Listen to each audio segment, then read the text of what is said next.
Ya, ahí sí me escuchan, ¿cierto? Perfecto, Dani. Ya, gracias, Iván. Bueno, buenas noches a todos los presentes y las presentes. Eh, es un gusto estar aquí, obviamente, en esta segunda clase con ustedes, que hoy día ya vamos a entrar en profundidad en uno de los cuatro pilares que habíamos visto en la clase anterior.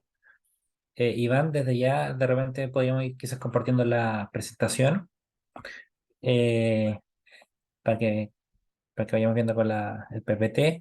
Y bueno, hoy día vamos a empezar a ver ya una de estas cuatro, de estos cuatro pilares, ¿cierto? Que tienen como foco el, más que nada el sistema de pensiones hoy día.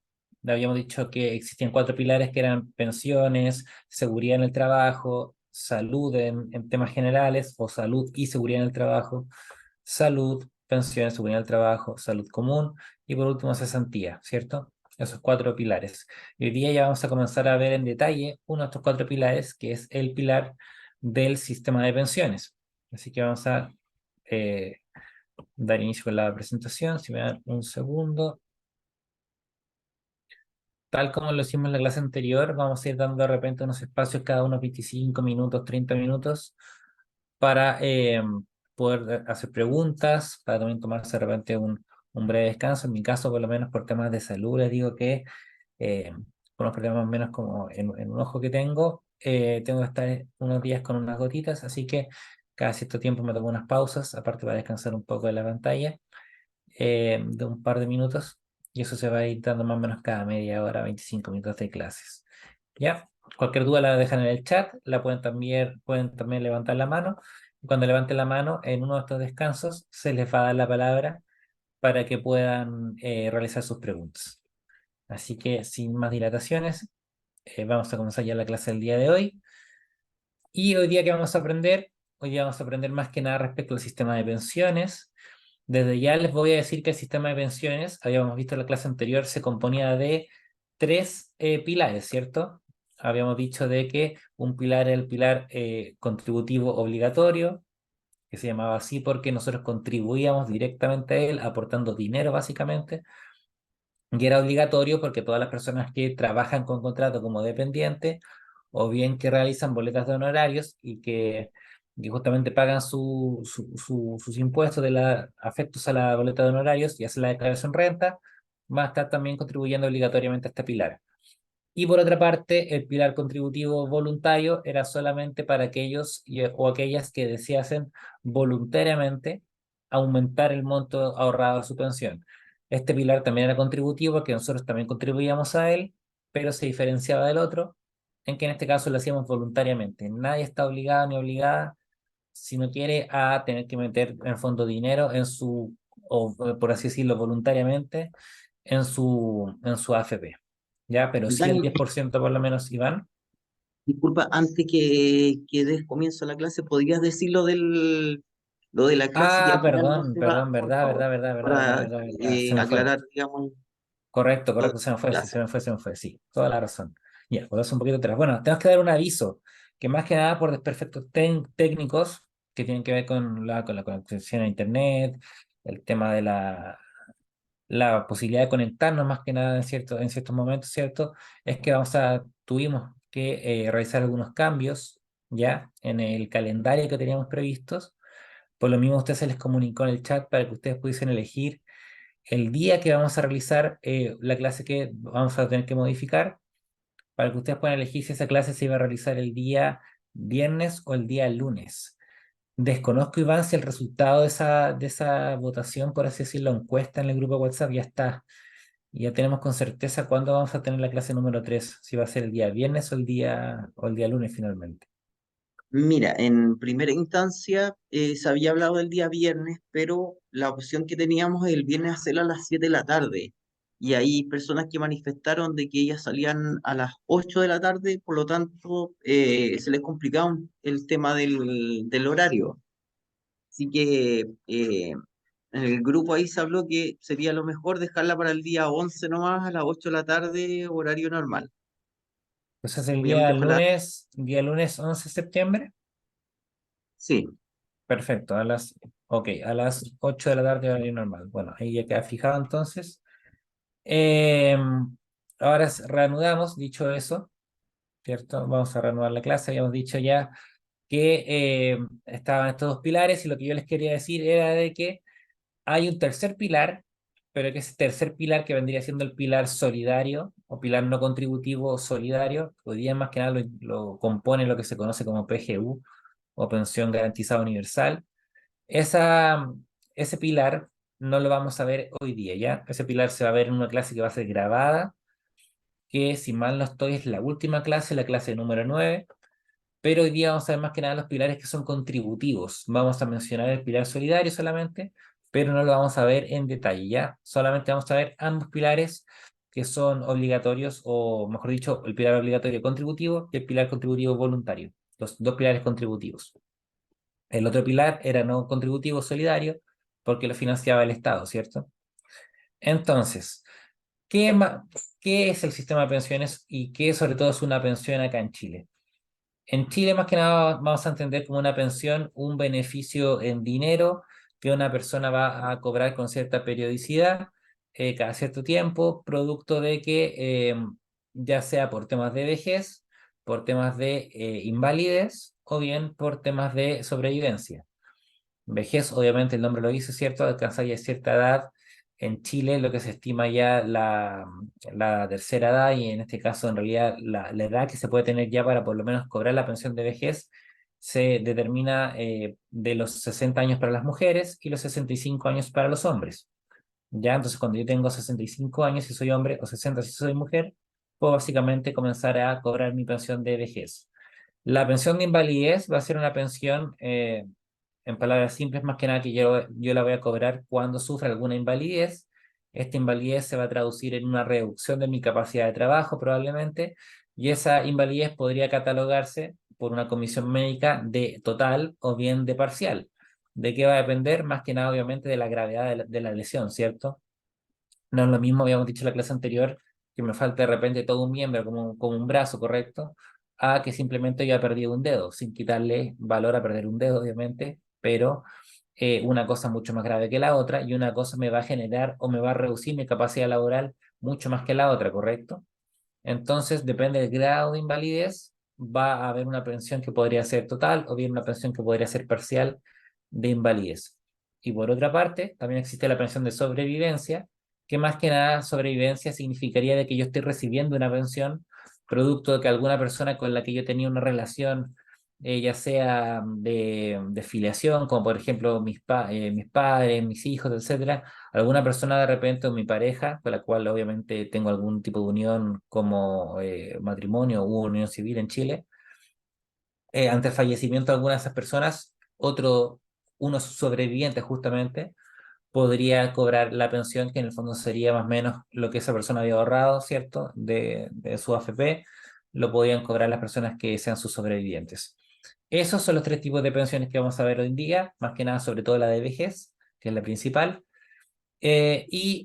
Para la clase número 9, entonces, va a quedar pendiente el pilar no contributivo solidario, que se traduce en una pensión que la pueden cobrar las personas que integran los estamentos más vulnerables, o mejor dicho, de las personas que no integren los estamentos más ricos de la población. Quizás la clase anterior puede que yo haya ahí confundido, ahora que lo pienso el concepto, quizás les mencioné cuando mencioné la PGU, de que era para las personas más vulnerables, pero en realidad es más correcto decir que la pueden cobrar las personas que no integran los grupos más ricos de la población. Así que, sin ir más lejos, vamos allá a dar comienzo con los pilares que vamos a ver hoy día. Acá en pantalla tienen un cuadro que más o menos muestra el sistema de pensiones. El sistema de pensiones en Chile, ustedes pueden ver que acá existe una cotización base de un 10%, y esta cotización del 10% en realidad va a más que nada financiar lo que vendría siendo la pensión de vejez, propiamente tal. La gran parte en realidad la cotización del 10% se destina únicamente a la pensión de vejez y la pensión de invalidez y sobrevivencia van a tener otras cotizaciones anexas que vamos a ver después, ¿ya? Pero en realidad aquí un leve error de este cuadro es pensar que el 10% va completamente a todas estas pensiones. El pilar contributivo voluntario, ya lo habíamos dicho, ¿cierto? Es este pilar que me va a permitir aportar voluntariamente a incrementar el monto de mi ahorro previsional y el pilar no contributivo más que nada se traducía, o se traduce mejor dicho, en la PGU. El APSI y el PBSI significan el aporte o la Fondo de la Pensión Básica Solidaria y también el aporte previsional solidario, que son ya dos figuras que ya no existen, porque ambas en el fondo se juntaron ahora, por así decirlo, o se transformaron en lo que se conoce como PGU, o fueron reemplazadas por la PGU, si se quiere ver de otra forma. Entonces hoy día el pilar no contributivo lo integra únicamente la PGU, ¿ya? Y esa, como habíamos dicho, va a quedar para otra clase a futuro. El pilar contributivo obligatorio, que va a ser el primero que vamos a ver y va a ser por sobre todo el más importante, porque obviamente al ser obligatorio, todos de alguna forma y todas van a tener que alguna vez aportar o tener que relacionarse con este pilar. Entonces, el pilar contributivo obligatorio más que nada se va a materializar en el pago de las cotizaciones de ese trabajador o trabajadora. La clase anterior recuerden que habíamos mencionado de que las cotizaciones eran en el fondo estos aportes en dinero que uno iba mm, a inyectar, por así decirlo, en AFP para temas de pensiones, en FONASA o en ISAPRE, según se elija, para temas de la cobertura de salud, y también en otras instituciones como podría ser las mutuales, el Instituto de Seguridad Laboral, en temas de seguridad laboral, la AFC para lo que es el seguro de cesantía, en el caso de las personas con contrato como dependientes de un empleador, y en fin, un sinnúmero de prestaciones que se pagan a través de la cotización. La cotización, entonces, es importante reafirmar que es lo que va a financiar el dinero o va a generar que yo tenga en las cuentas necesarias la cantidad de dinero para justamente poder ser beneficiario de todos los derechos que vamos a ver en este sistema. Si yo no estoy cotizando, la calidad de mis derechos cuando los quiera cobrar va a ser mucho menor, porque lo que tengo guardado en mis arcas, por así decirlo, va a ser menor, ¿cierto? Entonces, mientras yo más cotice, mejor cobertura en tema de previsión social debiese tener.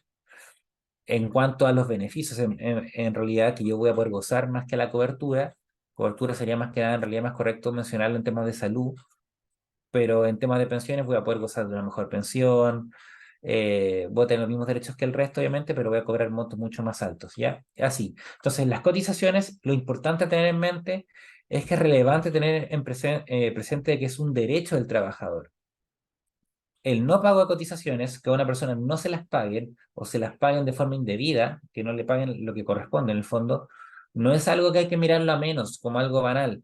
Yo desde mi experiencia, desde mi trabajo, les puedo decir de que el no pago de cotizaciones es algo lamentablemente muy frecuente en el mundo, sobre todo del trabajo de personas extranjeras acá en Chile, ¿cierto? Ustedes saben que mi especialidad es el tema migratorio como abogado, entonces siempre les voy a intentar dar un poquito una mirada de ese tema.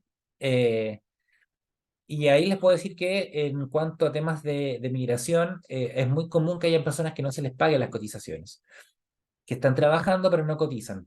Y a veces ellos mismos dicen, ah, no, pero es que lo que pasa es que como yo no tengo un contrato firmado, como yo no tengo contrato notariado, no debiese cotizar. Ojo, no es así. Recuerden que por el solo hecho de existir una relación laboral, bajo lo que entendemos como contrato de trabajo, que recuerden que eso no se debe entender como un papel, ¿cierto? Como una formalidad escrita que yo voy, legalizo, firmo, etcétera, sino de que contrato de trabajo en realidad significa el hecho de que dos personas se estén obligando recíprocamente como empleador y como trabajador en una relación asimétrica, ¿cierto? O sea, que no están al mismo nivel, una persona para con la otra respecto a que una se subordina a la otra para el cumplimiento de algunos mandatos, por así decirlo, de los cuales va a recibir una remuneración, un pago mensual.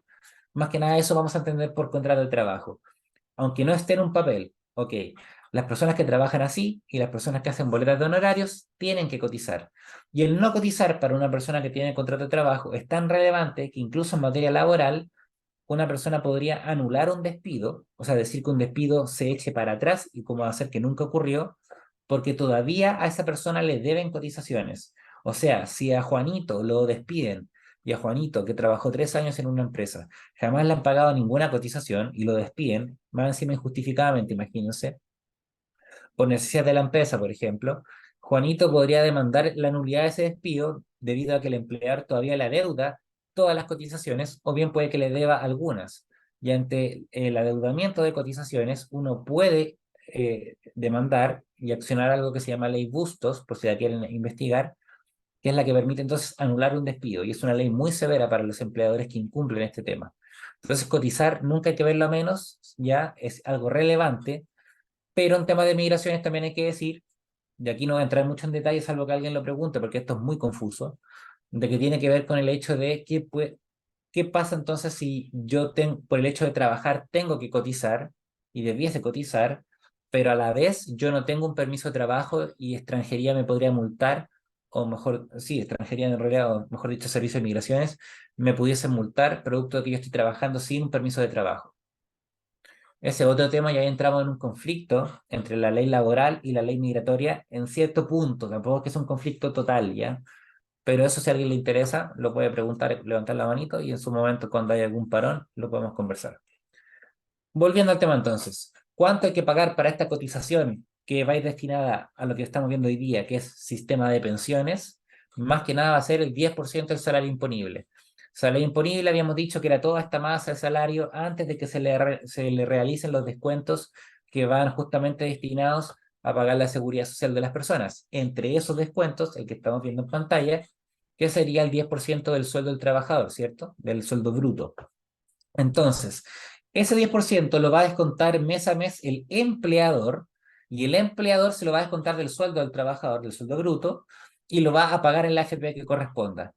Cuando a veces a mí me dice alguien, oye, el empleador parece que me está como robando porque me están descontando de mi salario plata. Ojo, eso es legal, obviamente, porque el empleador tiene el mandato legal, no lo olviden. Lo acabamos de reafirmar recién con la ley que yo les dije, que el empleador tiene la obligación legal de pagar las cotizaciones del trabajador. Y esas cotizaciones no salen del bolsillo del empleador, salen del bolsillo del trabajador o trabajadora. Pero el pago lo realiza el empleador o empleadora, ¿ya? Entonces se financia con plata del trabajador, pero el pago lo realiza el empleador. Eso hay que tenerlo muy presente. ¿Cuánto va a ser el 10%? ¿A dónde se va a pagar ese 10%? A la AFP. ¿Qué significa AFP? Administradora de fondos de pensiones, que en el fondo van a ser instituciones que van a administrar nuestro dinero que nosotros vamos inyectando justamente en dicha institución. En Chile, más que nada, tenemos un sistema de reparto, por así decirlo, o más que, perdón, no de reparto, sino que un sistema de pensiones que está administrado por instituciones privadas, lo cual no lo vamos a negar en este curso. Siempre ha generado un tema muy crítico en Chile, quizás de que de repente no existan a día de hoy algún sistema como de reparto público, sino que todas las AFPs en el fondo sean empresas privadas.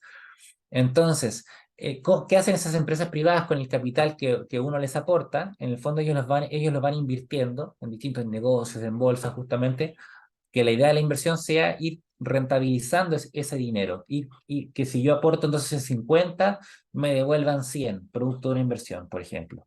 Esa sería la idea. Obviamente eso es algo que no es perfecto, ya lo dijimos en la clase anterior, y obviamente se traduce en que de repente las pensiones, no lo vamos a negar, no sean siempre las mejores, ¿cierto? Y por lo mismo hay que comprender bien el sistema para poder aportar e ir mejorándolo. Yo francamente creo que este sistema tiene muchas cosas buenas, como también tiene sus deficiencias, pero hay algunas cosas que sí son buenas del sistema, como por ejemplo lo es la PGU. Y creo que justamente entonces hay que tener bien en mente cómo se invierte ese dinero, para qué se usa. La idea sería siempre que yo pueda, cierto, generar ganancia, ¿no? Que si yo me intento ahorrar para el futuro, ahorrar bien, ¿cierto? No ahorrar mal, tener una pensión digna. Y todo eso se hace entonces aportando justamente con esta cotización. La calidad de mi pensión va a depender directamente de la cantidad de cotizaciones, de los montos de las cotizaciones, de que no existan lagunas previsionales, entre otras cosas. Pero aportar este 10%, veámoslo como algo sagrado, por así decirlo, en temas de materia previsional, ¿ok? Entonces, las AFPs, que son varias empresas privadas, lo van a invertir en bolsa, y a futuro yo voy a intentar tener ese dinero producto de una pensión. Por lo mismo, como ese dinero se invierte en bolsa, y yo no un dinero que yo tenga así, ¿cierto? Por más que sea mío, yo no voy y simplemente lo retiro. No, no funciona así. Vamos a ver después al final de la clase el tema de los convenios internacionales, y lamentablemente desde ya voy a adelantar algo, que quizás se me van a decepcionar muchos y muchas, sobre todo las personas extranjeras, porque yo comprendo que una de las principales preguntas es: ¿qué hago con este dinero? ¿Qué hago con este 10%? O sea, con la suma de este 10%, con lo que está en mi AFP. ¿Me lo puedo llevar cuando yo quiera? Lo preguntaron en la clase anterior, lo recuerdo. Y si mal no recuerdan, yo les dije que solamente existen convenios con Perú de traslado de fondos. En el resto de los países, más que nada, se va a traducir en un convenio que me va a permitir o estar exento de cotizar en algunos casos, o en otros casos, en un convenio que más que nada me va a permitir jubilarme en un país o en el otro. Por ejemplo, si soy de Colombia, jubilarme en Chile, si soy de Chile, jubilarme en Colombia y cobrar en uno u otro país la pensión del otro país. Yo en Chile cobro la pensión de Colombia, yo en Colombia cobro la pensión de Chile. En eso básicamente, ¿ya? Y también entonces, debido a que obviamente las personas que trabajan, ¿cierto? Que cotizan este 10% no son superhéroes, ¿cierto? Nadie acá es inmortal. Todos podemos sufrir o lamentablemente fallecimiento o accidentes que nos generen lesiones, algunas de ellas lamentablemente irreparables, irreversibles. Y por lo mismo es que las AFPs están obligadas por ley a tener que contratar un seguro que se llama seguro de invalidez y sobrevivencia, que más que nada se va a traducir en un aporte para financiar este seguro de un 1,61%, ¿ya? Entonces, el 1,61% del salario imponible del trabajador también se va a pagar en este caso a la AFP para financiar lo que sería el SIS, o también conocido como seguro de invalidez y sobrevivencia. Y este 1,61%, que en el fondo es lo que va financiando la pensión de invalidez y sobrevivencia, por lo mismo yo les decía acá en la lámina anterior que este 10% es engañoso, porque este 10% más que nada va a la pensión de vejez. Pero justamente el SIS, que es el que cubre la pensión de invalidez y la de sobrevivencia, se financia con una prima adicional, ¿ok? Entonces aquí entre los dos ya tendríamos un 11,61% que iría el 10% a la de vejez y el otro 1,61 a las otras dos. ¿Ok? Ahora, ese seguro va a ser de cargo del empleador. O sea, el empleador ya lo va a financiar con su propio dinero, como lo ven acá, y no va a ser en el fondo entonces un dinero que se va a descontar del salario imponible, perdón, del trabajador o trabajadora. ¿Cuáles son básicamente los requisitos para acceder a una pensión de vejez? La lámina dice requisitos para acceder a una pensión, pero en realidad sería más correcto decir pensión de vejez, porque acabamos de decir que existen tres pensiones, la de vejez, la de invalidez y la de sobrevivencia. Entonces, en realidad la lámina debería decir requisitos para acceder a una pensión de vejez.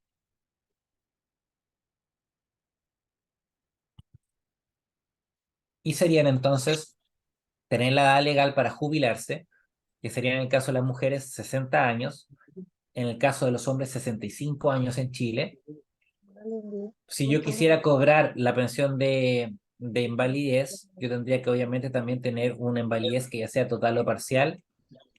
Hay micrófonos abiertos que les pido de repente puedan silenciar, por favor, para no perturbar la realización de la clase. Muchas gracias. Y también, obviamente, si fuese para una pensión de sobrevivencia, se tendría que dar el fallecimiento de alguna de las personas que generen el pago de esta pensión de sobrevivencia. ¿De qué depende el monto de una pensión? ¿Que yo cobre más o que yo cobre menos? ¿De qué va a depender? Bueno, de repente hay algunas cosas que son un poquito lógicas.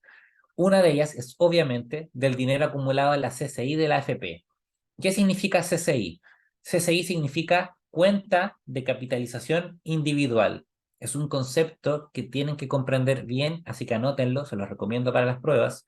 CCI, porque les va a aparecer, significa cuenta de capitalización individual.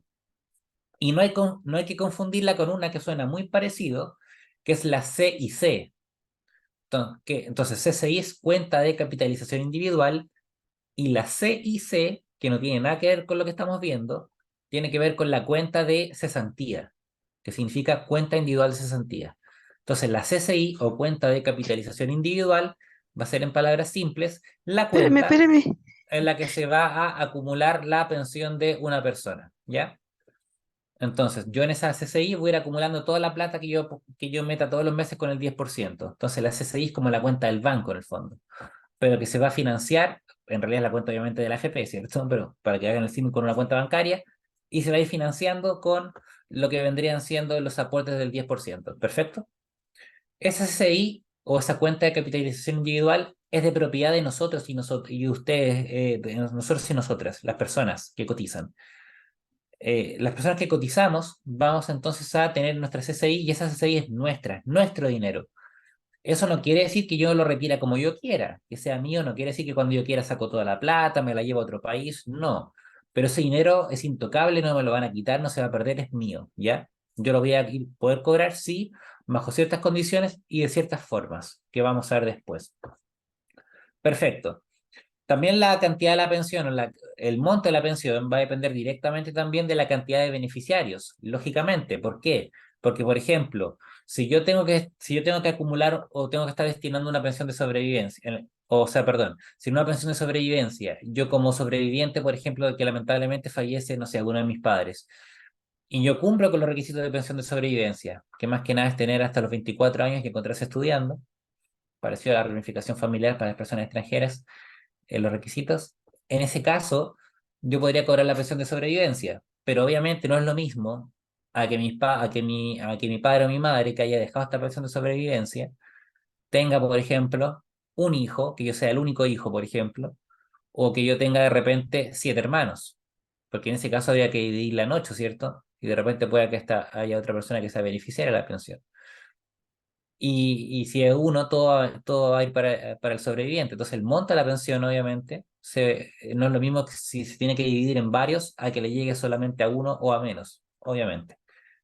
Además, el monto de la pensión va a depender de las lagunas previsionales que se tengan. Si yo cotizo cada 3 meses, no voy a tener la misma monto de pensión, obviamente, si yo cotizo todos los meses, ¿cierto? Y por otra parte, de la modalidad de pensión, porque el monto que yo voy a retirar en su momento, no lo que esté ahorrado dentro de la cuenta, por si acaso, el monto que yo voy a retirar mensualmente como pensión, no va a ser lo mismo según la modalidad de retiro que yo escoja, que eso lo vamos a ver un poquito más adelante, así que paciencia. Aquí tenemos una gráfica, ¿cierto? Que nos permite más o menos ver lo que vendrían siendo las pensiones y más o menos los factores que de repente generan eh, variaciones entre las pensiones, entre los montos de las pensiones, perdón. Entonces, a ver, vamos a verlo rápidamente. Más que nada, lo que ven en pantalla es que el año pasado, si mal no estoy, no alcanzo a ver el año porque tengo aquí algo de Zoom, ahí veo, sí, 2022. El año pasado se jubilaron entonces 87.827 varones y 89.091, o sea, 89.971 mujeres, perdón.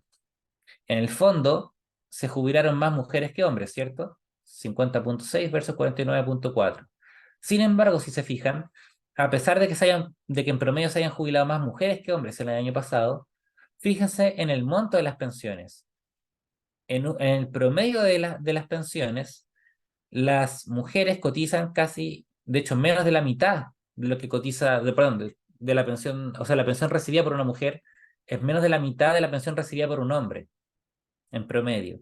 Y que la mediana vendría siendo en fondo si ordenamos todos los montos de pensiones de menor a mayor y escogemos como la cifra que se encuentra justo al medio estadísticamente, eso sería la mediana.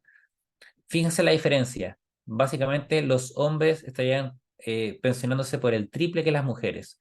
Entonces es innegable, ¿cierto?, de que existe una diferencia grande en el promedio que vendría siendo la suma de varias cantidades, ¿cierto? Dividida en este caso en la cantidad de esas cantidades, eh, versus la mediana, en ambos casos, estadísticamente refleja que los hombres cotizan, bueno, cotizan también en realidad por lo mismo, y en general también se pensionan por montos mucho mayores que las mujeres. ¿Por qué se produce eso, por ejemplo? Por el saldo al pensionarse, el hombre tiende, si se fijan acá en la diferencia, tiende a cotizar más que la mujer. Eso se puede producir de repente porque el hombre suele ser más activo laboralmente por temas lamentablemente históricos, ¿cierto? Que a las mujeres se les ha negado históricamente, lamentablemente, el acceso al mundo del trabajo por mucho tiempo. Hasta el día de hoy, eso también persiste, ¿cierto? Creo que afortunadamente en menor medida de lo que era antes, pero no existe, es innegable. Hay una diferencia de sueldo también que no se puede negar. En Chile, lamentablemente, todavía ocurre que por el mismo trabajo, en el mismo cargo incluso, o las mismas funciones, a un hombre le paguen más que a una mujer. Eso lamentablemente existe, a pesar de que existan leyes que en teoría buscan evitar eso. En la práctica sabemos que lamentablemente es una realidad igual. Y eso también obviamente impacta en el monto cotizado. Los años cotizados, el hombre trabaja más que la mujer porque se jubila más tarde en promedio. Entonces, también va a cotizar por más años que la mujer y quizás se inició laboralmente antes en una de esas también. Comenzó a cotizar antes, puede ser. En la densidad de las cotizaciones, que tendrían más que nada que ver, ¿cierto? Con la cantidad de meses, con la cantidad de meses cotizados, más que nada, y desde que se afilió a la AFP, ¿cuántos meses tiene cotizados? Para ver qué tan densas son sus cotizaciones. La edad al pensionarse, ya sabemos que uno se pensiona con 5 años más que el otro, entonces son 5 años más cotizados que el otro, ¿cierto? Y la expectativa de vida, como las mujeres tienden a vivir más que los hombres, se proyecta una pensión que se divide en más tiempo que la del varón. Entonces, por eso el monto va a ser menor que la mujer va a cobrar mes a mes versus el que lo cobre un hombre. Y esos, entre otros, serían los factores que explican esta brecha de género. Hay toda una clase, que si mal no estoy es la clase número 8, que tiene que ver justamente con brecha de género y con explicar esta diferencia. Antes de ya de pasar al primer de estos descansos para que hagan sus preguntas, y veo que me parece que hay preguntas en el chat, vamos a ver entonces qué son las AFP, qué es lo que hacen estas AFPs. Las AFP ya les dije que son empresas privadas, son instituciones privadas, que más que nada por ley se les otorgó la administración de los fondos de pensiones de las personas. Ellas van a tener entre sus funciones el recaudar estos 10%, el empleador va a pagar en ellas el 10% del sueldo imponible, lo va a depositar el empleador en la cuenta de capitalización individual del trabajador o trabajadora que está cotizando. Perfecto. Ahí se van a depositar entonces en esa CCI las cotizaciones, se van a invertir ese dinero que está en la CCI de las personas, se va a invertir, ya les dije, en bolsas, en proyectos de inversión, etcétera. Las AFPs también con eso, aparte de invertirla, etcétera, con lo que reciben por ello, van a pagar las pensiones de vejez, invalidez y sobrevivencia, ¿cierto? En realidad la invalidez y sobrevivencia también se paga con el aporte al SIS, que sería el seguro de invalidez y sobrevivencia.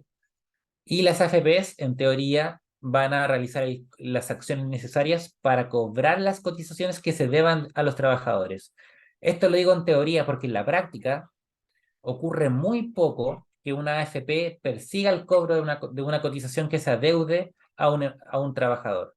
Que la AFP como que le diga al empleador, oiga, tiene que ponerse al día con la cotización, y que la AFP realmente como que persiga ese cobro, no se da mucho, francamente. Más que nada en algunas situaciones particulares, pero no se da mucho. Por todo este trabajo, por así decirlo, que hace la AFP le va a cobrar a la persona una comisión que va a ser un montón de dinero, que se va también a descontar del sueldo imponible del trabajador y se le va a pagar a la AFP por parte del empleador. Y esta comisión va a ir variando, no es la misma según las AFPs. Como las AFP son privadas, ellas también compiten en el mercado, aunque hay algunas restricciones a esta competencia en el sentido de que cada cierto tiempo, si mal no estoy, cada 5 o cada 3 años, se realiza como una licitación en la que se cambia cuál es la AFP predeterminada, por así decirlo, para las personas que recién se integran al sistema. Por ejemplo, si yo hoy día me inscribo en una AFP, yo no voy a elegir libremente en cuál de todas las que ustedes ven en pantalla me quiero inscribir.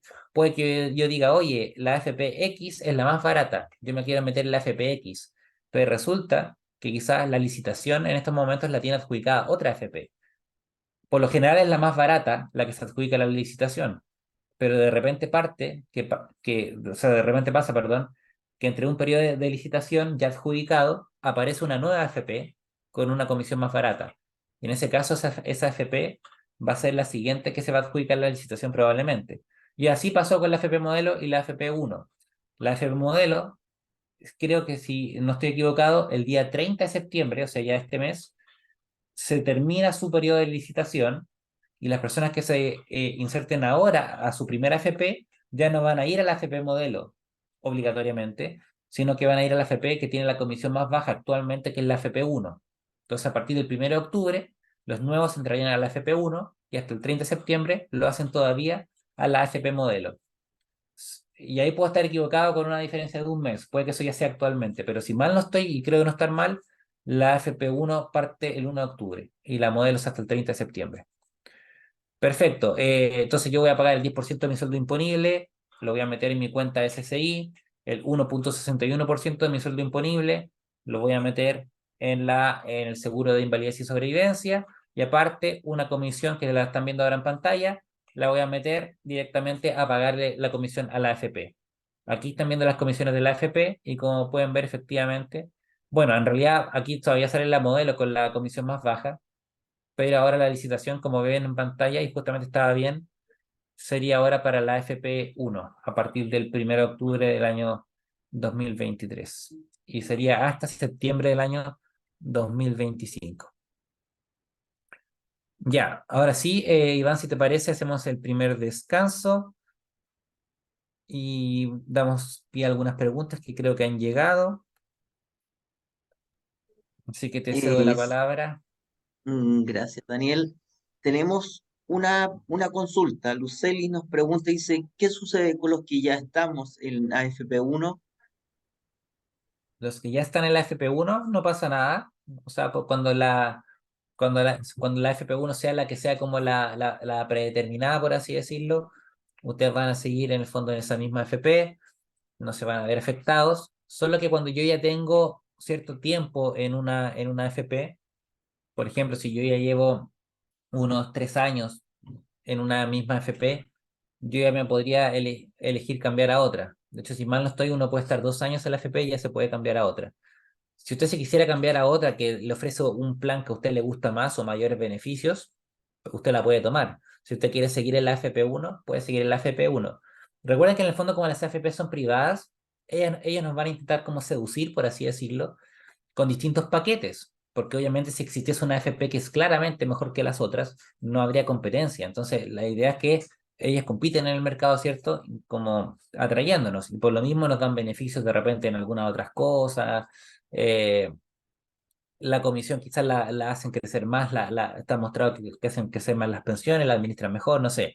En fin, uno tiene que averiguar bien, entonces informarse bien cuál es la FP que está mejor, cuál es la que más se adecua a mí, a mis necesidades, y esa es la que yo voy a elegir. Y para lo mismo hay que estudiar bien ahí un poquito el mercado, y sería interesante que ustedes en realidad empiecen a hacer eso. Hay personas que por lo general no averiguan de repente qué AFP le conviene más, se quedan siempre en una por comodidad, o, o de repente incluso, que lo vamos a ver ahora a continuación, yo voy moviendo el dinero dentro de mi misma AFP a distintas carteras de inversión que me proponen, y si uno sabe bien moverlas, uno va incrementando su pensión. Entonces también es importante conocer eso al detalle, y eso lo vamos a ver ahora en un ratito si es que no hay ninguna otra pregunta. Iván, te pido de repente un momento de unos 2 minutos. Sí, por No supuesto, sé si Daniel. puedes dar de repente algún aviso y yo ya Sí, de repente igual volver a repetir que la clase va a quedar entonces para el día 11 para las personas que se han conectado recientemente. Ya vuelvo, un minuto. ya, Daniel. Bueno, solamente recordar a todos los alumnos y alumnas de la clase que deben realizar un registro en plataforma. ¿Ya? ¿Cuál es el objetivo de que ustedes se registren en la plataforma? Es que en la plataforma de la Academia de Migración, cada uno va a tener una cuenta individual donde se les va a ir subiendo tanto todo el material de la clase, como por ejemplo el video de la clase del cual ahora están participando, como también el PPT, el PowerPoint que está presentando Daniel. También en la misma plataforma se van a ir subiendo todas las evaluaciones correspondientes al curso. Así que, por favor, es importante que todos se puedan registrar. Yo envié un video explicativo donde explica el paso a paso de cómo registrarse en la plataforma y también cómo pueden después ustedes acceder a los contenidos. Cualquier problema, si alguien no puede realizar el registro, me pueden consultar por interno al WhatsApp y yo lo puedo ver personalmente según el caso.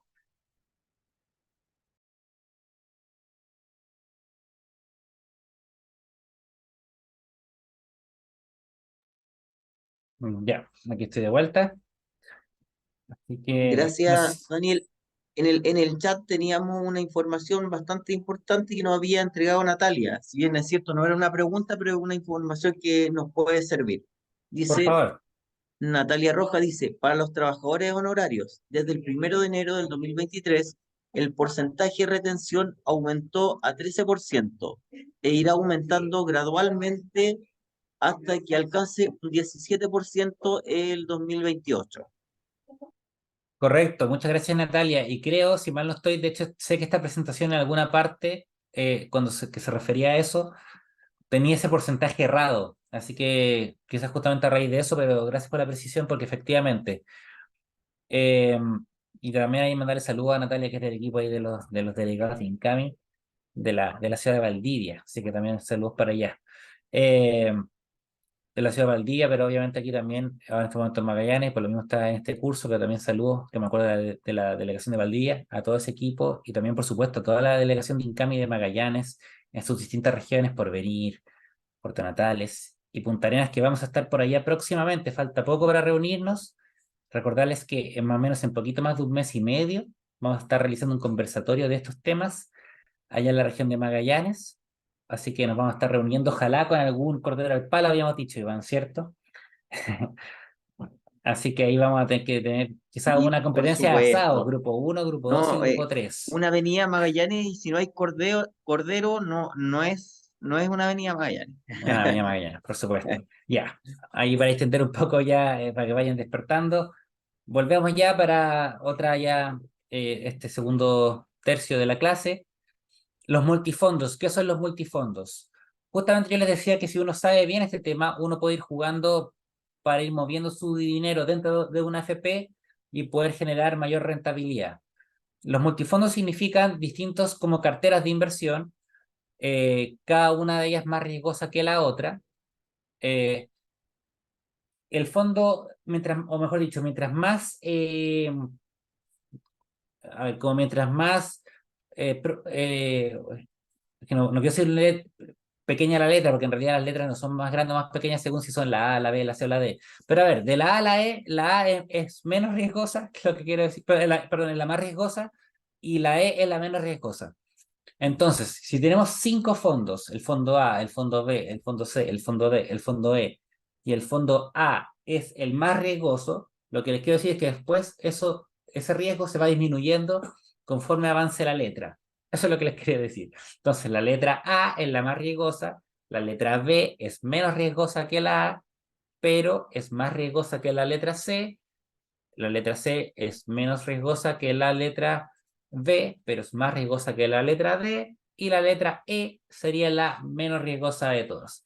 Y yo puedo ir moviendo mi dinero en estos fondos, ¿ya?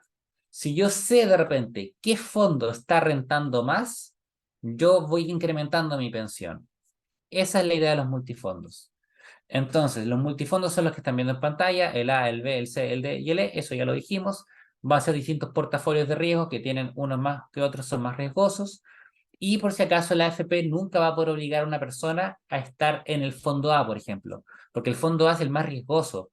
Más que nada, los fondos más riesgosos se suelen aconsejar para las personas más jóvenes, porque si yo ya estoy como próximo a jubilarme o a pensionarme, mejor dicho, no es buena idea de repente de que yo me arriesgue tanto con mi pensión, ¿cierto? Porque la voy a necesitar ya pronto. Y no es buena idea que yo de repente se me pueda quizás a decrecer. Entonces la idea justamente es aumentarla. Y por lo mismo, cuando uno ya la edad va avanzando, por lo general las personas son ubicadas en fondos más conservadores. Y cuando uno es más joven, uno está ubicado en fondos que serían más riesgosos. Acá están viendo en pantalla los cinco fondos. Como ven, hay fondos que depende de la edad, me van moviendo, ¿cierto? Por ejemplo, yo en mi caso, que tengo entonces, soy hombre y tengo 32 años en estos momentos. Lamentablemente, próximamente 33, pero no vamos a hablar de eso. Estoy en el fondo B, ¿cierto? Pero cuando ya tenga 36 me van a pasar al fondo C. Ahora, si yo quisiera y digo, oye, el fondo C está bueno, yo me podría cambiar ahora el fondo C, por ejemplo, si yo quisiera. Yo me puedo ir cambiando de fondo cuando yo quiera. También podría elegir el fondo A. Pero francamente eso ya depende de cada persona que quiere ir moviendo los fondos o simplemente se queda ahí cómodo en el fondo en el que está. Y yo también puedo distribuir mi dinero ya en más de uno, en más de un fondo. Yo podría tener mi dinero por lo menos en dos fondos. Yo podría tener una parte de mi CCI, por ejemplo, en el fondo C, podría tener otra parte en el fondo A. Entonces, de repente me la quiero jugar con un poquito de riesgo, meto un poquito de plata en el fondo A, que es más riesgoso, pero para no meterla toda y conservar un poquito, dejo otro poco en el fondo C, por ejemplo. Y así uno lo va moviendo. En pantalla estamos viendo algo que tampoco me voy a detener mucho porque creo que esta clase tiene cosas más relevantes que el acceso de repente como tal a la AFP, pero más que nada decirles que a día de hoy las AFPs, todas de ellas, tienen sitios web que son bastante amigables en cuanto a cómo afiliarse, los requisitos, las sucursales, a dónde ir, el teléfono, el correo, la página misma para crearse la clave y con la clave mover la plata del fondo A al fondo B, del fondo B al fondo C y así, todo lo puedo hacer por internet. Y si se me complica el internet o algo, no sé, prefiero verlo en persona, puedo ir a la AFP y lo puedo hacer en persona. Algunas cosas incluso de repente por vía remota. Y más que nada me interesa de que sepan de que para entrar a una AFP por primera vez, en teoría yo debiese de tener un documento de identidad, obviamente, que no tendría necesariamente por qué estar vigente, eh, un contrato de trabajo y si soy una persona extranjera debiese tener un permiso de trabajo. Pero si les soy sincero, muchas veces pasa que el permiso de trabajo no es solicitado por las AFPs y eso justamente es lo que produce de que las AFPs entonces den a veces este NIC o RUT provisorio a personas que todavía carecen del permiso para trabajar, extranjeras sobre todo, porque los chilenos no tienen que tener permiso para trabajar, solo la edad para ello, y, o bien la autorización. Y entonces, como la persona no tiene un permiso de trabajo, esa cotización técnicamente le podría generar una multa, por ejemplo, a esa propia persona y también a su empleador o empleadora. Pero independientemente de eso, de que una persona no tenga permiso de trabajo, la AFP entonces da muchas veces este provisorio que se le llama igual. Pero eso no hay que entenderlo como que la AFP me esté dando un permiso de trabajo para una persona que sea extranjera, ¿ok? Entonces, quiero que comprendan que el acceso a la AFP o incorporarse en una AFP no supone una autorización legal para trabajar, en el caso de personas que no sean chilenas. Los tipos de pensiones. Hemos mencionado la pensión de vejez, ¿cierto? Que es la que estamos viendo por ahora. También habíamos mencionado la pensión de invalidez y la pensión de sobrevivencia. Viendo rápidamente cada una de ellas, la pensión de vejez va a ser la que voy a entonces cobrar cuando tenga 60 años si soy mujer, 65 si soy hombre. Se va a financiar más que nada con lo que está acumulado en mi cuenta de capitalización individual. La pensión de invalidez va a ser aquella entonces para las personas que ven reducida su capacidad de trabajo por una enfermedad, por algún accidente que les debilite un miembro, de repente significa su amputación de repente, o simplemente la cantidad de fuerza que ya puedo hacer es menor, etcétera, y eso disminuye mi fuerza laboral.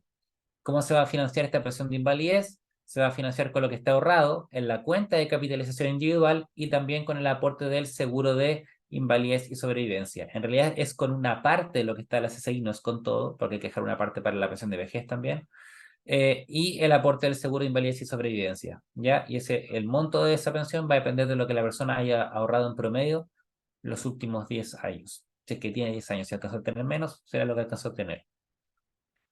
La pensión de sobrevivencia sería aquella entonces a la que tienen derecho las personas que sean familiares del trabajador o trabajadora que fallece estando activo laboralmente o bien pensionado. Y esta pensión de sobrevivencia se va a financiar con lo que está ahorrado en la CCI del trabajador o trabajadora que fallece y también con el aporte del SIS. En el fondo, exactamente igual que la pensión de invalidez. ¿Correcto? Las modalidades de pago de pensión. Aquí, por sobre todo, más que nada quiero que comprendan el retiro programado y la renta vitalicia, porque son las principales. A ver, estas son las cuatro modalidades bajo las cuales yo puedo elegir cómo voy a retirar mi pensión. Entonces, cuando yo tenga la pensión de vejez o la de invalidez, esto no sirve para la de sobrevivencia por si acaso, yo puedo elegir cómo cobrarla según estas cuatro modalidades. Básicamente hay dos modalidades anclas, que son las bases, y dos modalidades que son como una mezcla de estas otras dos. Entonces, las principales, y por sobre todo la principal, es el retiro programado. Digo que es la principal porque es la modalidad por excelencia. Si yo no elijo una forma específica de retiro, de forma de retiro, yo voy a estar entonces retirando bajo la modalidad de retiro programado. Pero yo podría elegir también retirarlo mediante la modalidad de renta vitalicia, la renta temporal con renta vitalicia diferida, o bien la renta vitalicia inmediata con retiro programado. ¿Ya? Pero yo, por lo general, si no hago nada, o sea, si yo no elijo nada, voy a quedar con el retiro programado. Pero después yo me podría cambiar de esa a otra. Ahora, cuando yo ya me cambio de retiro programado a cualquiera de las otras tres, ya no voy a poder volver a tener retiro programado. Ojo con eso. El que se cambió a retiro programado, perdió el retiro programado de aquí en adelante, sin vuelta atrás. Ok, más que nada el retiro programado va a significar entonces de que el monto de la pensión se va a pagar con lo que esté en la CCI, pero esto se va a ir más que nada retirando de forma mensual sobre todo y programado en el sentido de que de repente, por ejemplo, no sé, del 100% de dinero que esté en la CCI esa persona, puede que la persona cobre una pensión bajo retiro programado que todos los meses va a ir retirando, no sé, por ejemplo, el 2%, el 3% de la pensión o va a ir haciendo retiros, no sé, de por ejemplo 200.000 pesos, 200.000 pesos, 200.000 pesos, 200.000 pesos, 200.000 pesos, después va a retirar quizás 150, 150, 150, 100, 100, 100, 50, 50, 50, 25, 25, 25, hasta que ya se le acabe, por ejemplo. Entonces yo voy comprogramando mi retiro en el tiempo, por así decirlo. Y por sobre todo, la titularidad de los dineros que están ahí, la plata en su totalidad de esa CCI, es de propiedad de la persona. Por ende, si yo, por ejemplo, soy dueño de mi cuenta de capitalización individual y tengo hijos o tengo una esposa o un esposo, y una persona fallece, ¿cierto? O fallezco, y yo le legaría, le dejaría entonces ese dinero, ¿cierto? A mi familia, porque en el fondo el dinero es mío. Y como es mío, también es parte de la masa hereditaria o bien de una pensión de sobrevivencia. Pero si el dinero ya no es mío, mi esposa, mis hijos ya no lo van a recibir. Y eso es lo que pasa con las otras modalidades. Por ejemplo, la renta vitalicia es básicamente una especie de acuerdo contrato en que la persona pensionada acuerda con una aseguradora, una compañía de seguros, que la compañía de seguros pase a ser dueña de la plata y ahí ya deja de ser mía, ahora es de la compañía de seguros y la compañía de seguros me la va a ir pagando mensualmente. ¿Según qué? Según ahí el acuerdo que yo tenga con la compañía de seguros. En el fondo, francamente, esto lo digo en esto he dicho en todos los grupos, el juego acá para la compañía de seguros sería que la compañía de seguros se está apostando en el fondo a que nosotros nos vamos a morir pronto, porque así en el fondo el dinero va a quedar para ellos, ¿cierto? En el fondo, si a la compañía de seguros no le sale muy rentable una persona de 115 años que está cobrando una renta vitalicia, porque la compañía se la aseguró para siempre mientras esté vivo. Entonces, esa es como la diferencia. Pero si yo paso a renta vitalicia y resulta que me muero, por ejemplo, ese dinero ya no es mío, es de la compañía de seguros. Entonces, esa es básicamente la diferencia entre estas dos. Si yo las combino, se van a generar las otras dos que vamos a ver ahora. La renta vitalicia con renta vitalicia diferida, básicamente entonces va a ser una combinación de estas dos, ¿cierto? Por una parte, la AFP va a pagar con una modalidad de retiro programado, es decir, yo durante un plazo voy a estar cobrándome por la AFP, por montos que yo ya determiné con la AFP, 200.000 pesos todos los meses, por ejemplo, y después de ese periodo que yo acuerde con la AFP, lo que quedó de ese dinero va a pasar a una compañía de seguros. En el fondo, para que yo así asegurarme una pensión que va a estar durando todo el tiempo mientras yo esté vivo. Pero quizás el monto que yo cobre va a ser menor que cuando yo cobraba con retiro programado, por ejemplo. Seguramente va a ser menor, de hecho. Y renta vitalicia inmediata con retiro programado sería entonces en este caso de que la persona va a recibir un pago que va a ser al mismo tiempo una parte, por tanto, o una parte, mejor dicho, por parte de la AFP bajo la modalidad de retiro programado y otra parte inmediatamente bajo la modalidad de renta vitalicia. Entonces están las dos pagando al mismo tiempo, la AFP y la compañía de seguros. Pero hay una parte que está a manos de la AFP y hay otra parte que está a manos de la compañía de seguros. Y la diferencia con la que vimos antes es que la renta temporal con renta vitalicia diferida no es que se están haciendo al mismo tiempo las dos. Yo primero hago el retiro programado y luego pasa a renta vitalicia. Y en el último caso se están dando al mismo tiempo una parte en retiro programado, otra parte en renta vitalicia. Si ustedes me preguntan, ¿y cuál es mejor? Obviamente no hay ninguna que sea la mejor, si no nadie tomaría las otras tres, ¿cierto? La mejor va a depender de muchas cosas, del monto, mi expectativa quizás de vida, de distintas situaciones, si tengo hijos, no tengo hijos, si quiero heredarlo o no heredar lo que está en mi cuenta y así. Entonces hay distintas situaciones que dependen de cada uno de ustedes que los tendría que llevar a determinar cuál de estas modalidades de retiro viene siendo la más conveniente para cada persona. ¿Perfecto? Convenios internacionales. Antes de pasar a convenios internacionales, no sé si hay algunas preguntas Iván que responder de repente porque vamos a pasar ya a una materia completamente diferente y más que nada Sí, sí, eso. Daniel, se me había pasado una pregunta, dice Evelyn González, dice, ¿me podría repetir, por favor, qué significa CCI? La CCI significa cuenta de capitalización individual y es la cuenta de la cual la persona es dueña en el fondo, en la cual se van a ir acumulando todos esos pagos del 10% del sueldo imponible del trabajador. Entonces, cada vez que a uno le quitan el 10% del sueldo y lo pagan a un lugar, ese lugar es la CCI, que lo administra la AFP, y el dueño es tú misma. Muchas gracias, Daniel. También tengo otra pregunta de Ivana Cordeiro. Dice, cuando una persona le dan el RUT previsional para las cotizaciones y luego le llega el RUT, ¿cómo se hace para no perder los aportes? Los aportes no se pierden, porque los aportes se guardan en una cuenta previsional, o sea, como en una cuenta previsoria, pero cuando la persona ya tiene su, imagino que se refiere al caso de una persona extranjera que de repente tiene este RUT provisorio, que en realidad se llama NIC, número de identificación de cotización, y resulta que de repente después ya le dieron su visa temporal, entonces ya tiene su cédula, y cuando ya tiene cédula se le asigna un RUN chileno.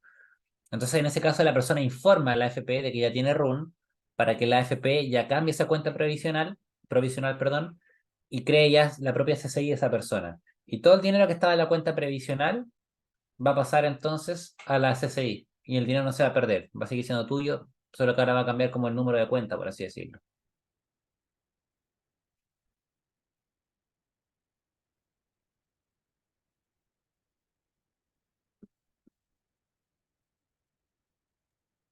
Muchas ¿Sí? gracias, Daniel. Ahí Ya sí. no hay más preguntas. Ya, perfecto. Recuerden tomar su agua. Yo me tuve que comprar una de estas botellitas que te recuerdan que hay que ir tomando agua cada cierto tiempo, porque si no es por la botellita se me olvida completamente de tomar agua. Así que ahí paso el dato de salud de la clase. Eh, Convenios internacionales. Sé que es la materia que a muchas personas les importa y que lamentablemente decepciona a muchos porque aquí nos damos cuenta que los convenios de repente no son tan extraordinarios como los podemos imaginar. Y digo esto porque yo sé que lo que más les interesa en tema de convenios internacionales, obviamente a las personas extranjeras, es saber de qué pasa con la plata que tengo en la AFP. Y yo sé que el ideal, lo soñado para una persona, ¿cierto? Sería decir, oye, si yo me voy de Chile a futuro, entonces me llevo toda la plata de un golpe, y me llevo, no sé, si tengo ahorrado 10 millones en la cuenta, llevarme esos 10 millones en efectivo sería maravilloso, ¿cierto? Pero lamentablemente no funciona así, vamos a ver, o depende de algunas cosas. Entonces, Chile tiene varios convenios internacionales, por si acaso hay una prueba completa que tiene que ver con convenios internacionales, así que lo que estamos viendo ahora es materia de prueba, de pregunta de prueba, sí o sí, para que pongan mucha atención. Y más que nada lo importante es que ustedes comprendan dos cosas. Uno, ¿para qué sirven los convenios internacionales a grueso modo? Y dos, ¿cuáles son los distintos convenios internacionales que tiene Chile? O mejor dicho, los más importantes. Entonces, Chile tiene varios convenios internacionales con algunos países latinoamericanos, como también con algunos países de fuera de este continente, que más que nada en realidad sería España, porque ambos países, tanto Chile como España, han firmado un convenio multilateral, que es el convenio iberoamericano. Así que más que nada existen convenios con países que vendrían siendo países latinoamericanos y también España incluido, pero no con todos. Eso, que existen convenios internacionales con algunos países o con varios países, no quiere decir que, que el convenio con todos esos países sea el mismo. Hay distintos convenios en el fondo, y eso lo vamos a ver ahora a continuación. Y es importante saber de que estos convenios internacionales no van a afectar solamente a las personas extranjeras, sino que en el fondo van a afectar a las personas extranjeras de esos países que están en Chile, como también van a afectar a los chilenos que se encuentran en el extranjero en esos otros países. Entonces, por convenios internacionales, más que nada vamos a ver cómo beneficiarios de estos convenios, tanto a personas extranjeras en Chile como a chilenos en el extranjero. Primera cosa importante. Estos convenios internacionales más que nada van a buscar, ¿cierto?, de que las personas puedan tener entonces derecho, acceso a beneficios previsionales, que más que nada se van a traducir en las pensiones que hemos visto, en pensiones de vejez, en pensiones de invalidez y en pensiones de sobrevivencia o muerte. Cada país entonces le va a pagar el beneficio correspondiente de acuerdo a la ley, ¿cierto? Cada convenio está regulado de repente en algunas leyes especiales y cada convenio determina cuáles son los beneficios que se pueden pagar en otro país. Más que nada decirles que a grueso modo los convenios internacionales principalmente van a permitir de que una persona en un país pueda cobrar la pensión de otro país. Por ejemplo, una persona chilena que viva en Colombia, se jubila en Colombia y quiere que su pensión de la AFP se la paguen en Colombia. ¿Se puede? Se puede. Lo mismo una persona colombiana que viva en Chile y que quiere que su pensión de Colombia se la paguen en Chile. Más que nada, eso es lo que permite un convenio internacional. Entonces, ¿cuáles son las principales prestaciones que otorga un convenio internacional? Lo que están viendo en pantalla. Acceder a prestaciones económicas en materia de seguridad social, reconocer los periodos cotizados en uno o más de los estados partes según el convenio, según sea el convenio bilateral o multilateral. Por ejemplo, si yo, no sé, para jubilarme en Colombia, no, mejor, voy a hacer al revés. Si para jubilarme en Chile, yo, hombre, tengo que tener 65 años, yo me quiero jubilar estando en Colombia, pero por la ley chilena, o sea, cobrar mi pensión chilena en Colombia. Entonces, yo estando allá me tendrían que reconocer, ¿cierto? Todos los periodos cotizados acá en Chile también, por ejemplo, si la ley chilena dijese, no lo dice, pero pensamos que la ley chilena dijese, para cobrar la pensión chilena hay que haber trabajado un periodo total de 20 años, 15 años, por ejemplo. Y resulta que yo 10 años los trabajé en Chile, 10 años los trabajé en Colombia. Bueno, el periodo trabajado en Colombia me lo tendrían que reconocer también. Eso más que nada significa lo que están viendo en pantalla, el tema de reconocer los periodos cotizados. No se complica mucho con eso, más que nada recuérdenlo, pero no es algo no hay muchas legislaciones que en realidad contemplen una cantidad mínima de cotizaciones, entonces esto tampoco se traduce en muchos problemas prácticos, francamente.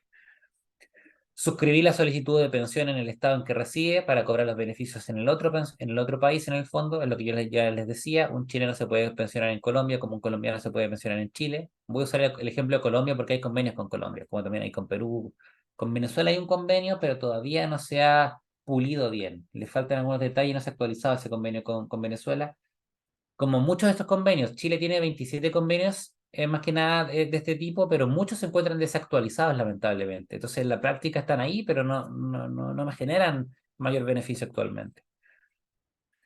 Eh, ¿Cuáles son principalmente estos convenios internacionales? Ah, perdón, me faltó una, que era que la pensión otorgada en uno de los estados partes va a poder ser percibida por el trabajador en otro estado parte, sin la necesidad de vivir en el país que se otorga el beneficio, es lo que yo les decía, o sea, si soy chileno y me jubilo en Colombia, no me van a exigir que yo esté viviendo en Chile para pensionarme por Chile.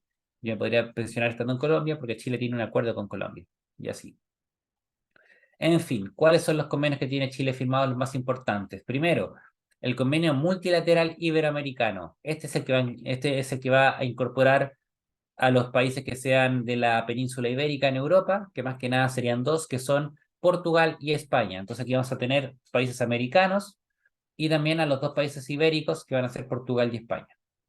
¿Qué va a permitir este permiso? Va a permitir más que nada que las personas permanezcan en cualquiera de estos países firmantes del convenio, realizando trabajos de forma temporal. Aquí la idea es que yo estoy en uno de estos países, yo soy, por ejemplo, chileno, me voy a vivir a España, pero por un cierto tiempo, voy a hacer solamente estar de repente 2 años, por ejemplo, o un año. En ese caso, ahí puede aplicar el convenio, que más que nada se va a traducir en seguir cotizando en el sistema previsional del país de origen. Claro, tiene lógica, porque si yo me voy a ir a vivir a España, pero solo por 2 años y después sé que me vuelvo, quizás no me va a interesar cotizar en el sistema español, porque yo prefiero que esta plata se venga al sistema chileno y seguir cotizando acá. Yo podría hacer eso. Pero más que nada, sobre todo cuando eso se hace acá en Chile, por ejemplo, si yo soy español y estoy acá en Chile y quiero hacer este convenio, yo tendría que igual dejar una constancia de eso en mi contrato de trabajo. No es llegar y hacerlo, hay que dejar cláusulas especiales que configuren la invocación, por así decirlo, de este tratado internacional. Pero ojo que en este caso el convenio que estamos viendo, como ustedes pueden ver, es para trabajadores calificados y que serían dependientes con contrato independientes, porque calificados se refiere más que nada a profesionales, y que sea por un que sea por un plazo máximo de desplazamiento de 12 meses, ¿ya? Y que puede ser prorrogado máximo por otros 12 meses más. Es decir, máximo por 2 años en el caso de las personas con contrato de trabajo y los independientes solamente 12 meses. Si yo ya me quedo más de 2 años, ya derechamente no podría suscribir este convenio y tendría que empezar a cotizar en el otro país. Aquí hay algunos acuerdos internacionales, convenios internacionales que Chile ha firmado, los que están viendo acá en pantalla. Chile con Argentina, Chile-Paraguay, Chile-Brasil. Esto parece como calendario de clasificatorias del Mundial de Fútbol, ¿cierto? Que a todo esto comienzan ahora esta semana. Chile-Colombia, Chile-Ecuador, Chile-Venezuela, Chile-Perú. De todos estos, el convenio más importante es Chile-Perú. ¿Por qué es el más importante? Porque los otros, muchos de ellos se encuentran desactualizados y muchos de ellos realmente no se traducen en mayores beneficios más que pensionarse estando en el otro país. Pero el convenio de Chile con Perú mantiene una cosa que es muy importante que ustedes sepan, que es que el convenio de Chile con Perú es el único de estos 27 convenios que tiene Chile que permite el traspaso de fondos. Si yo quiero pasar toda la plata que tengo en mi AFP chilena y la quiero pasar a una AFP peruana, puedo hacerlo. Es el único país con el cual yo puedo sacar toda la plata del fondo. ¿Por qué? Porque el sistema peruano y el sistema chileno básicamente son idénticos. El sistema chileno fue como la inspiración del sistema peruano, entonces el sistema peruano como que adoptó el sistema chileno en el fondo. Y son tan parecidos entonces que son plenamente homologables los traspasos de fondos. Con otros países no es tan fácil, porque los montos destinados para ciertas pensiones son distintos, o las condiciones son distintas, quizás una pensión no existe en otro país sí, entonces no es tan fácil de repente traspasar la totalidad de los fondos. Con Perú es el único país con el que se puede hacer eso. El otro convenio importante es el convenio de la ley 18.000, perdón, ya estoy contra la lengua, 18.156, que es el convenio de la ley de técnicos y extranjeros. Más que nada dice que las personas que sean trabajadores calificados, técnicos superiores o bien profesionales, pueden dejar una cláusula, que es la cláusula que están viendo acá en pantalla en negritas, que es la que está entre comillas, que permite entonces fijar de que una persona va a quedar exenta de cotizar, por lo menos para pensión, en ese otro país. Por ejemplo, si yo soy un arquitecto, un arquitecto peruano, por ejemplo, un arquitecto colombiano, y me vengo a Chile, y acá en Chile yo digo, ¿sabes qué? No me interesa cotizar para pensión acá en Chile, entonces yo voy a dejar una cláusula en mi contrato que diga que yo voy a mantener mi afiliación a mi país de origen. Bueno, eso yo lo podría hacer en este caso en base al convenio sí, al convenio, perdón, de la ley 18.156. ¿Perfecto? Pero hay que poner la cláusula, insisto, no es solo el hecho de que los profesionales no coticen entonces en Chile, porque no es así. No cotizan siempre y cuando pongan esta cláusula. ¿Cuál es el problema? Que casi nadie cuando llega a Chile conoce esta cláusula o conoce de esto y casi nadie lo pone porque la mayoría de los contratos ya vienen predefinidos con cotizar acá. Pero ahora ustedes saben que uno podría de repente hacer la excepción. La que no se puede exceptuar nunca es la cotización de salud. A salud siempre hay que cotizar acá, porque la salud yo no sé cuándo la voy a necesitar y cuando la necesite tiene que estar. Entonces la salud yo no la voy a poder postergar. La pensión sí, pero la salud no, ¿correcto? Y eso más que nada son los convenios internacionales. Entonces recordar el convenio de la ley 18.156, repásenlo. Recordar que el convenio con Perú es el más relevante porque permite el traslado de fondos. Recordar el convenio multilateral iberoamericano, más que nada que esos países por un periodo de tiempo temporal, esos trabajadores de esos países, mejor dicho, podrían quedar exentos si lo ponen en su contrato también de cotizar para pensión, no para salud. Para salud siempre tienen que ir entonces. Y más que nada de que esto que están viendo en pantalla son las principales prestaciones que otorga un convenio internacional. Eso es relevante que lo manejen estas láminas para la prueba de pensiones. Ahora, respecto a los sistemas de repente ya de ahorro voluntario. Habíamos dicho de que el sistema de pensiones, voy a volver rápidamente para atrás, se componía de estos pilares, ¿cierto? De estos pilares. Ya vimos entonces el pilar obligatorio contributivo y nos quedaría ver el pilar contributivo voluntario y el pilar no contributivo solidario va a quedar para la clase número 9 grabada. Entonces, el pilar contributivo voluntario es, como el nombre lo dice, voluntario porque si yo quiero aporto a él, si no quiero no aporto a él, y contributivo porque va a significar una inyección de dinero a mi ahorro. Entonces, más que nada esto va a significar de que existen distintos beneficios que el Estado me da, por así decirlo, más que el Estado no, perdón, la ley me da, en caso de que yo decida ahorrar voluntariamente para pensión. Como se intenta fomentar entonces la cultura del ahorro para pensión en materia previsional, sean ciertos beneficios en materia tributaria de repente o de impuestos para el empleador en algunos casos y también para el trabajador, si es que estas personas deciden en el fondo ahorrar más voluntariamente. Entonces, en el fondo, el ahorro voluntario es para intentar que mi pensión sea mejor. Existen principalmente 5 modalidades de ahorro voluntario. La primera de ellas es el ahorro previsional voluntario, que en el fondo significa que si yo quiero, puedo depositar en mi cuenta de capitalización individual más del 10%. Por ejemplo, yo puedo decir, mira, en vez de depositar el 10% a mi CCI, quiero depositar el 15%. ¿Lo puedo hacer? Lo puedo hacer. Y eso sería un ahorro previsional voluntario. El aporte previsional voluntario colectivo es un mecanismo grupal porque se firma en el fondo mediante un acuerdo entre la empresa con sus trabajadores, en el cual la empresa va a decir, miren, en este caso les parece que a todos ustedes les paguemos el 10% a la CCI, pero aparte les descontemos, no sé, un 2% a todos ustedes y eso lo hagamos como un aporte colectivo, o sea, como un ahorro voluntario de las personas de todos ustedes.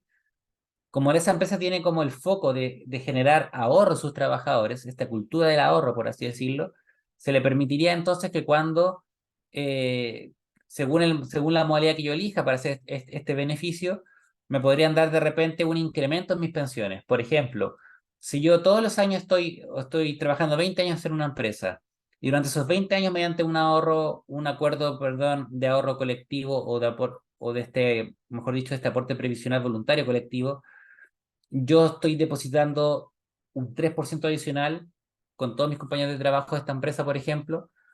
Cuando yo me pensione, me van a dar como un bonus, por así decirlo, como un bono de un 15% de mi pensión por el hecho de haber estado ahorrando tanto tiempo voluntariamente. Entonces, como que en el fondo te incrementan la pensión por haber sido una persona constante con el ahorro voluntario. Y las empresas, más que nada, eso lo van a descontar en materia de impuestos. ¿Ya? Entonces, por eso se fomenta tanto a la empresa como a los trabajadores esta como cultura de ahorro, para que se entienda de forma simple. La cuenta de ahorro voluntario quiere decir que, para no confundirla con el ahorro previsional, el ahorro previsional voluntario quiere decir que yo a mi CCI, a mi cuenta mía de capitalización individual, voy a meter más del 10%. La cuenta de ahorro voluntario significa que yo voy a crear una cuenta nueva. Ya no es la CCI, es una cuenta nueva. Y esa cuenta nueva voy a ir metiendo la plata que yo quiera. Voy a ir metiendo de repente, no sé, 10.000 pesos todos los meses, 20.000 pesos todos los meses, 100.000 pesos todos los meses, lo que yo quisiera. Y esa va a ser una cuenta de ahorro en el fondo. Y esa cuenta yo ya lo puedo retirar en cualquier momento. Si yo de repente, no sé, tengo 3 millones en mi cuenta de ahorro voluntario y de repente tengo necesidad económica y digo, oye, me vendría muy bien tener esos 3 millones ahora, los puedo retirar.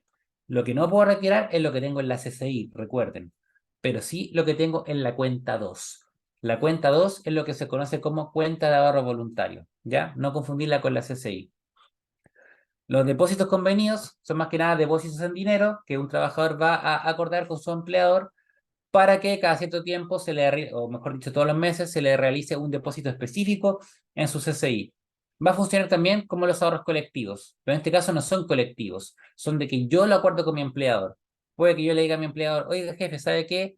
Me gustaría entonces que nosotros mediante acordásemos que yo voy a cotizar entonces, no sé, el 14% de mi sueldo imponible en mi CCI y ya no el 10%. En ese caso, entonces, habría un beneficio en este caso para esta persona por el hecho de estar, ¿cierto?, como ahorrando más plata en su cuenta.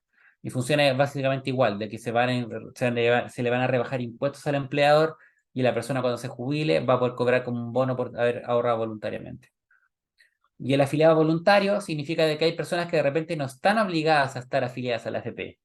Las personas que cotizan obligatoriamente son los que tienen contratos y los que realizan boletas de honorarios. Pero hay otras personas que no hacen eso. Y resulta que si de repente yo soy un empresario, por ejemplo, y tengo mi empresa, pero a la vez quiero estar cotizando voluntariamente en una cuenta de ahorro, por ejemplo, como una cuenta 2 por así decirlo, o afiliarme derechamente y cotizar siempre un 10%, yo lo podría hacer. Yo lo podría hacer y me puedo afiliar voluntariamente, aunque yo de repente no esté obligado a estar afiliado. Este momento para navegar por internet, en realidad como tal, no lo vamos a realizar porque yo les dije que no soy mucho de que vayamos a las páginas y a meternos, porque en realidad hay muchas AFPs y creo que no vale la pena entrar a la página de cada una de estas AFPs. Entonces, antes de eso, me interesa más que nada dejar en claro algunas cositas que son relevantes de esta clase para efectos de las evaluaciones. Pero en realidad, antes de aquel momento, Iván, no sé si hay algunas preguntas de este último bloque o en general que estén en el Mm, chat o si alguien quiere de repente levantar la manito, comentar algo. por el momento no tenemos ninguna otra pregunta nueva en el chat, Daniel. Ya, perfecto. Entonces, a ver, ya para ir cerrando la clase, aunque todavía nos quedan unos poquito menos de 20 minutos, eh, ¿qué les puedo mencionar? Yo creo que es importante tener en mente o comprender un poco este tema que yo les había dicho respecto a las personas extranjeras, que resulta que están en una FP, pero no tienen permiso de trabajo. Y quiero darles un caso muy puntual que creo que es importante que de repente se pueda reflexionar, que es el caso de las personas que han entrado por paso no habilitado. Las personas que ingresan por paso no habilitado, habíamos dicho, quizá en la clase anterior, si es que mencioné este tema, de que al entrar por paso no habilitado, obviamente carecen de un documento para trabajar. Como no tienen un documento para trabajar, no deberían, en teoría, ¿cierto?, estar trabajando.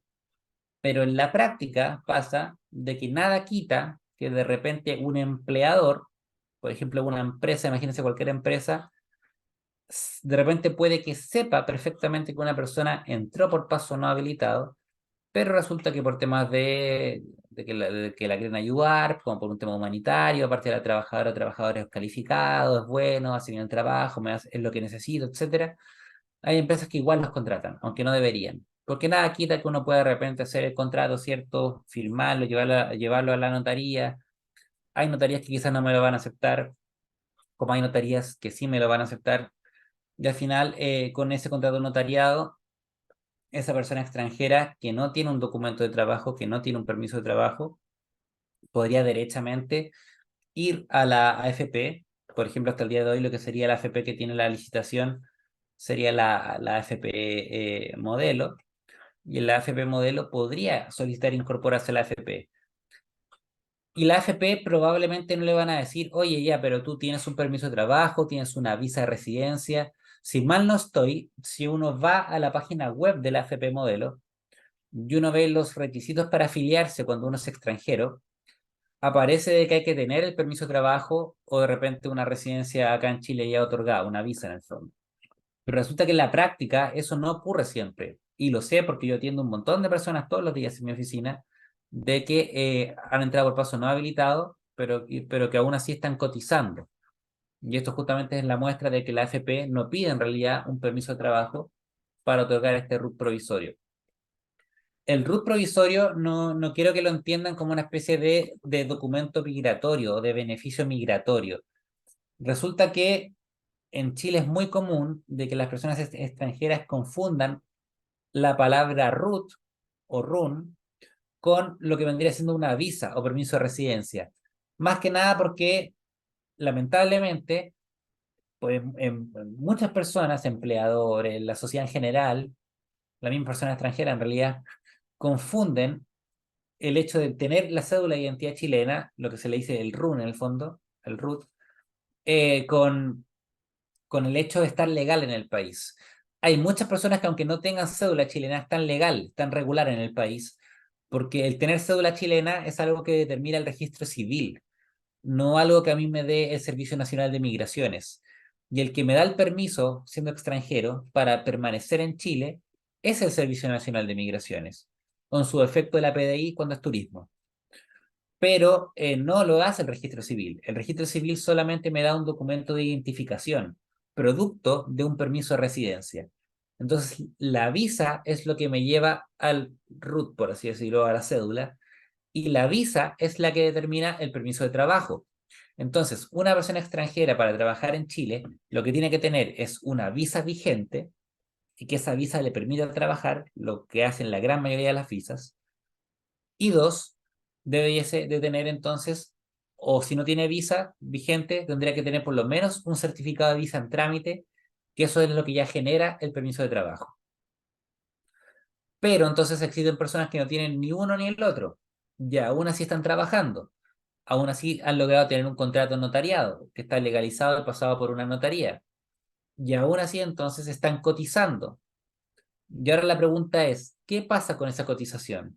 Si una persona que tiene ingresos por paso no habilitado está metiendo dinero en esa AFP, por ejemplo, está metiendo el 10% en una AFP, cuando esa persona que entró por paso no habilitado se jubile y vaya a la AFP a cobrar su dinero, le pedirán el RUT seguramente, ¿cierto? Le van a pedir la cédula. Y si no la tiene, ¿va a poder cobrar la pensión? ¿No va a poder cobrar la pensión? Y resulta que ahí, en esa materia, se empiezan a dar problemas. Porque muchas veces, en este caso, hay que tener un documento de identidad chileno para poder acceder. Aunque quizás para temas de pensiones, probablemente, sobre todo por temas de protección, porque la pensión obviamente es un derecho, la cuenta al final es de propiedad de la persona, se podría cobrar igual de repente con un pasaporte, quizás con algún documento de identidad del país de origen, pero que ojalá esté vigente. Pero no crean que va a ser tan fácil porque les aseguro que siempre a primeras le van a pedir la cédula de identidad chilena. Y en algunos otros beneficios, como licencias médicas y otros, derechamente no se pueden cobrar si yo no tengo la cédula de identidad chilena. Ahora, no confundan el hecho de que una persona extranjera que entró por paso no habilitado, o no necesariamente que entró por paso no habilitado, una persona extranjera que no tenga un permiso para trabajar, es decir, que no tenga una visa, ni que tenga una visa en trámite, ni otorgada ni en trámite, el hecho de que esté cotizando y que le hayan dado este RUT provisorio no quiere decir de que lo esté haciendo de forma regular, porque en realidad esas cotizaciones serían en el fondo la muestra de una relación laboral que sería sancionada en base a la ley de migraciones, porque la ley de migraciones dice de que para que una persona extranjera trabaje en Chile tiene que tener permiso de trabajo. Y si migraciones se da cuenta que alguien está cotizando y no tiene permiso de trabajo y es extranjero, lo van a multar entonces. Y también la multa es doble, la multa es al empleador y también es a la persona, y los montos van variando. Las multas a las personas en estos momentos también baratas, en realidad yo podría trabajar casi que 2 años sin permiso, me multarían casi que por 60.000 pesos, pero al empleador son mucho más altas. Aunque actualmente hay como una especie de perdón, por así decirlo, a los empleadores, porque últimamente no se están viendo muchas multas a los empleadores. Y las multas a los trabajadores están en montos bastante abordables. Más que nada porque también hay un conocimiento, se sabe de que es una realidad, de que hay muchas personas que no están habilitadas para trabajar, pero de que están trabajando igual. Y piensen de que si al final el sistema permitiría o permite de que una persona que no tiene permiso de trabajo no tenga derecho a cotizar, sería permitir en el fondo abusos de parte del empleador. Y acabamos de decir de que existen, o en realidad la clase anterior vimos, de que existen tratados internacionales, distintos convenios internacionales, declaraciones universales de derechos, etcétera, que han establecido la previsión social como un derecho de las personas, no es algo antojadizo. Entonces tampoco podemos coartar ese derecho completamente por el hecho de que una persona no tiene un permiso para trabajar, ¿cierto? Pero eso igual podría generar multas, ojo con eso.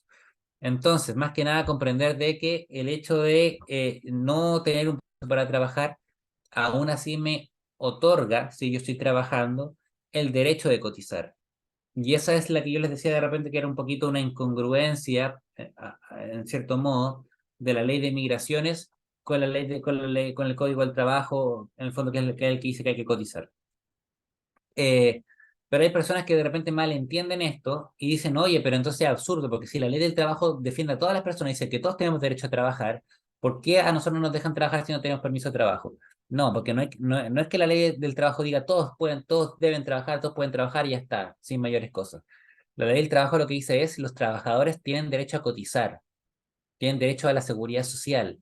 Pero si aparte hay otra ley que dice que si yo no soy chileno, tengo que tener un permiso especial para trabajar y yo no lo tengo, por más que yo pueda tener derechos previsionales, derechos como trabajador, eso no quiere decir que yo lo pueda hacer así como quiera sin un permiso.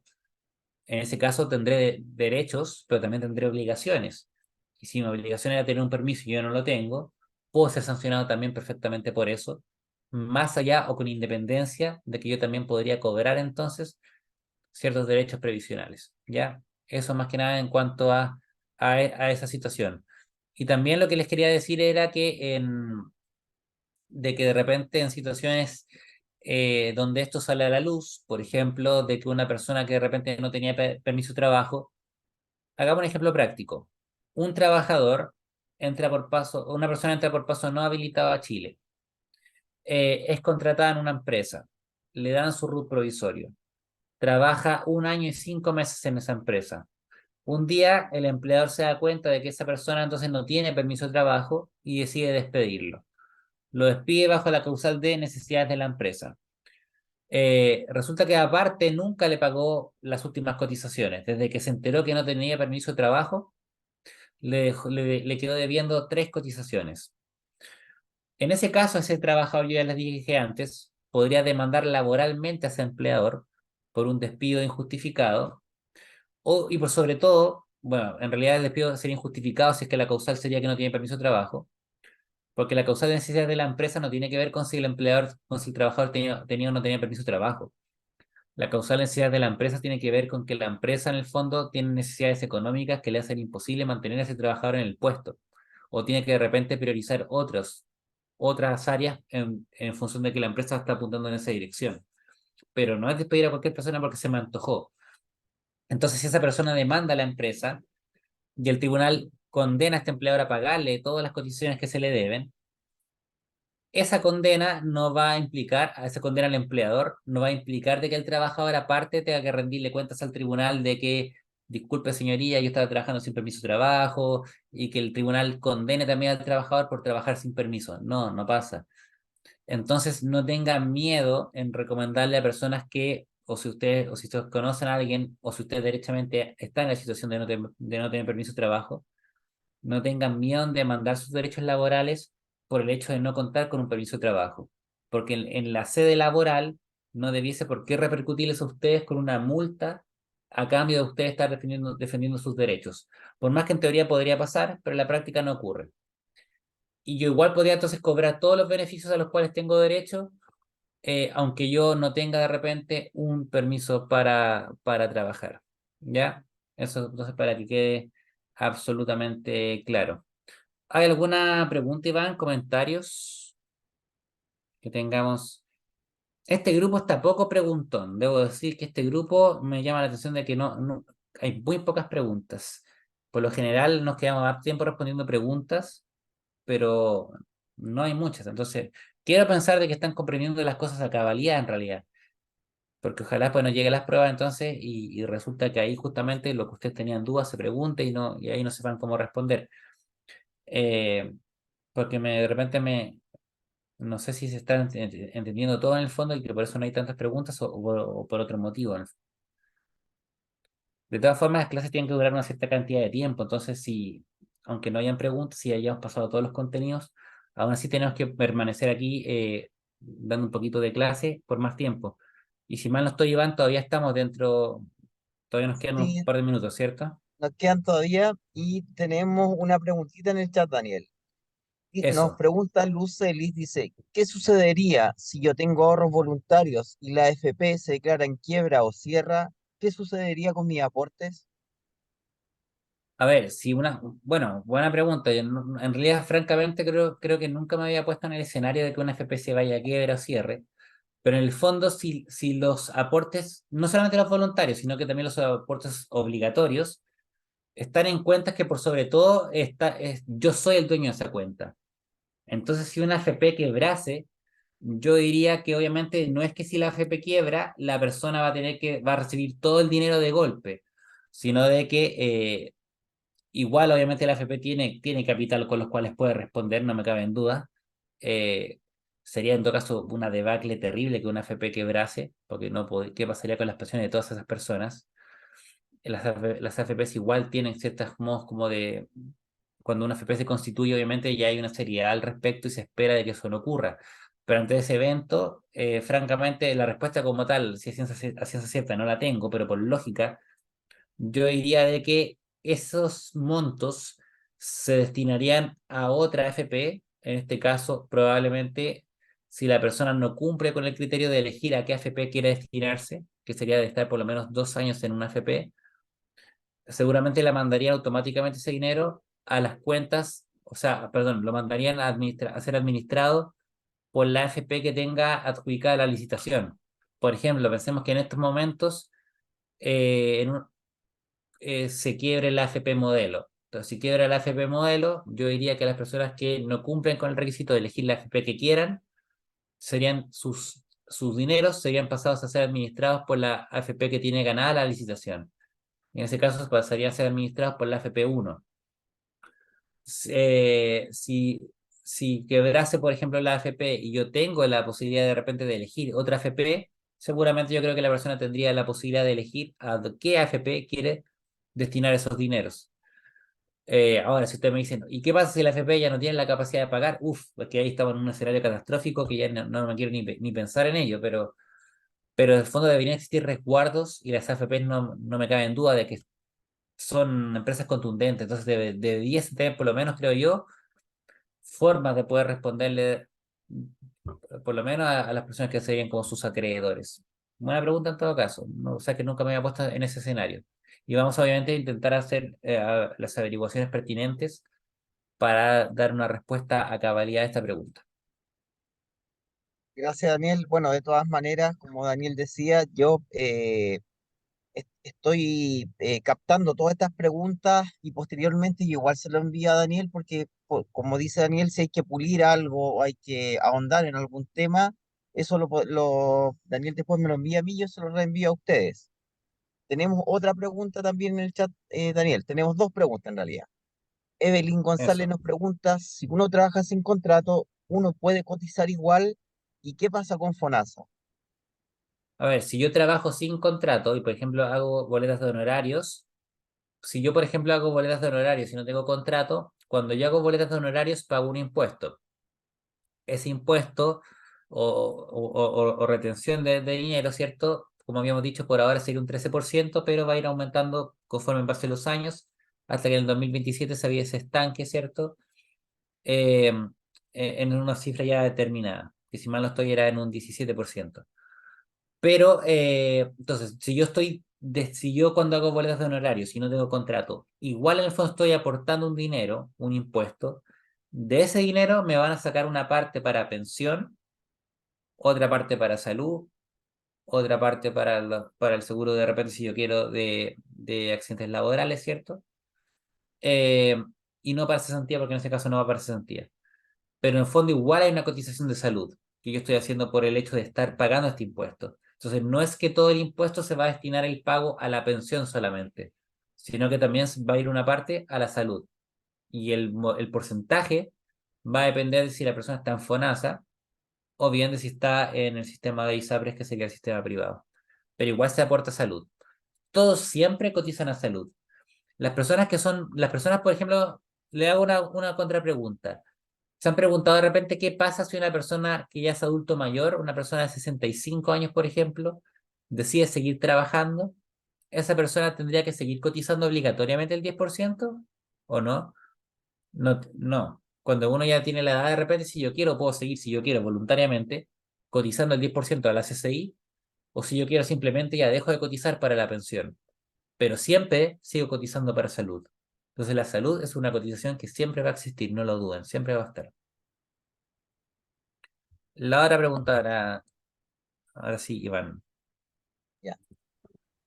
Katy Dúmenes nos pregunta, dice, si puedes volver por favor a explicar qué pasa con los fondos de alguien que ingresa por paso no habilitado y sin embargo le hicieron contrato de trabajo, dice entre paréntesis, por ende le descuentan a AFP. Uf, es que a ver, nunca he sabido el caso de una persona que entró por paso no habilitado que ya esté como listo o que quiera hacer o que cumpla con los requisitos para ya pensionarse. Yo más que nada di como una hipótesis de que yo imagino que cuando quiera cobrar la pensión, si todavía no se ha regularizado, le va a costar hacer efectivo ese cobro, porque como no va a tener RUT, seguramente va a ser para el trámite de retiro, se lo van a pedir. Y ahí yo dije que probablemente con un pasaporte o con una cédula se lo deberían permitir igual, en teoría, ¿cierto? Pero lo que sí quiero decir es que en el fondo los dineros de las personas que ingresan por paso no habilitado que están cotizando se aportan igual. Igual van a la CCI, igual van al seguro de accidentes laborales, igual van a ir al seguro de invalidez y sobrevivencia, igual van a ir a FONASA, igual van a ir al ISAPRE si es que así lo eligen, etcétera. Bueno, en realidad con ISAPRE sería difícil en un caso de ingreso por paso no habilitado. Eh, pero en el fondo entonces yo puedo elegir, o sea, yo voy a estar cotizando igual. Y ese dinero no es que se vaya a perder, no es que la persona por no tener root no va a tener, entonces está aportando, pero a la hora de tener que echar mano al sistema, no lo va a poder, no le va a poder echar mano. Se puede, pero pasa de que ahí empiezan a ocurrir imperfecciones en la práctica. En teoría la ley debería estar pensada para que esto no ocurra, pero en la práctica van a ocurrir problemas y ustedes, las personas extranjeras, lo saben mejor que yo. Y sobre todo con el caso de que en todas partes te van a pedir la cédula de identidad chilena. Y lo difícil que es de que una persona que comprenda de repente que sí la cédula igual puedo tener ciertos beneficios. Y les doy un ejemplo bien claro. Cuando la persona que ingresa, cuando la persona, no solamente que ingresa por paso no habilitado, cuando la persona extranjera no tiene cédula de identidad chilena y, por ejemplo, está cotizando y se enferma y le dan una licencia médica para faltar al trabajo, al final esa persona se va a poder tomar el descanso y va a tener este fuero para que no lo despidan por estar con licencia, pero cuando quiera cobrar la licencia y tener el dinero en la licencia, no lo va a poder cobrar porque no tiene cédula. Aunque tenga pasaporte, aunque tenga cédula de identidad de su país de origen, no va a poder. Y ese pago tampoco se va a perder. Se va a mantener congelado hasta que la persona tenga su cédula de identidad chilena. Puede que con la pensión pase lo mismo. Francamente, lo vamos a tener que preguntar a una FP, ahí a la superintendencia, porque la información como tal no la tengo ahora al detalle, pero yo diría que igual se debería poder cobrar la pensión con alguna que otra dificultad. Ya entonces al final las personas que extranjeras que no tienen permiso para trabajar y que cotizan igual, están cotizando, pero en alguno de estos beneficios que hemos visto que vamos a ver, van a existir problemas prácticos a la hora de cobrarlos, por la falta de RUT, más que nada.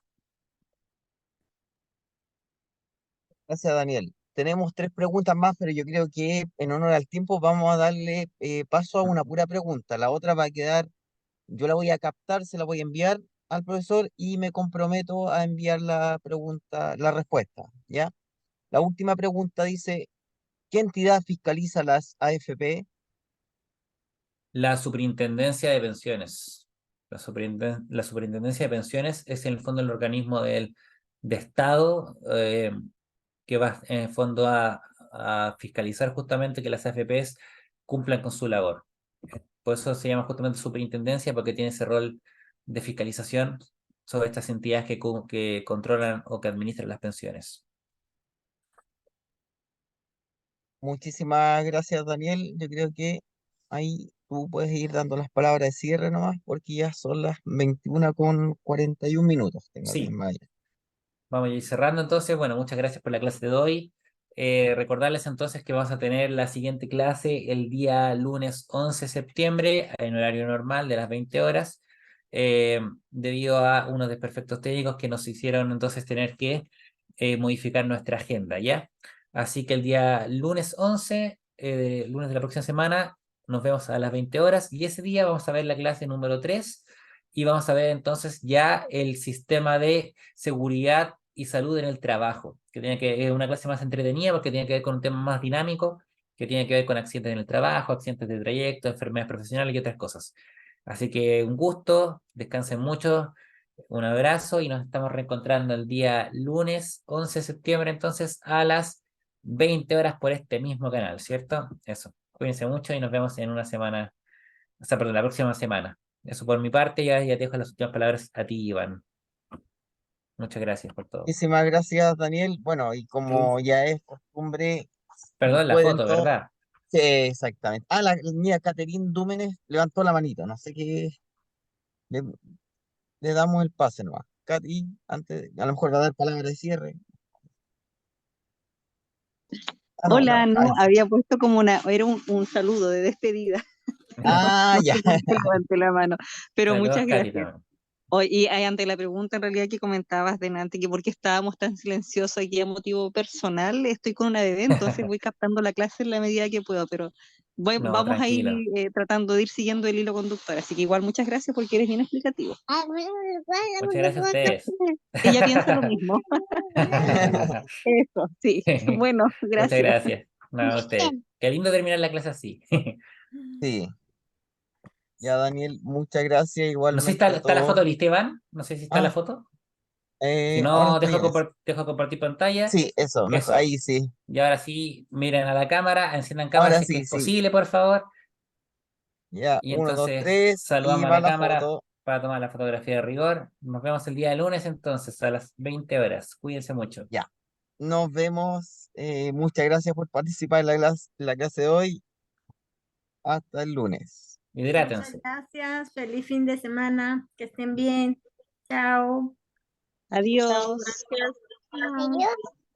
Adiós. Chao, Bonito, ya la Chao. bebé. Muchas gracias, que estén bien.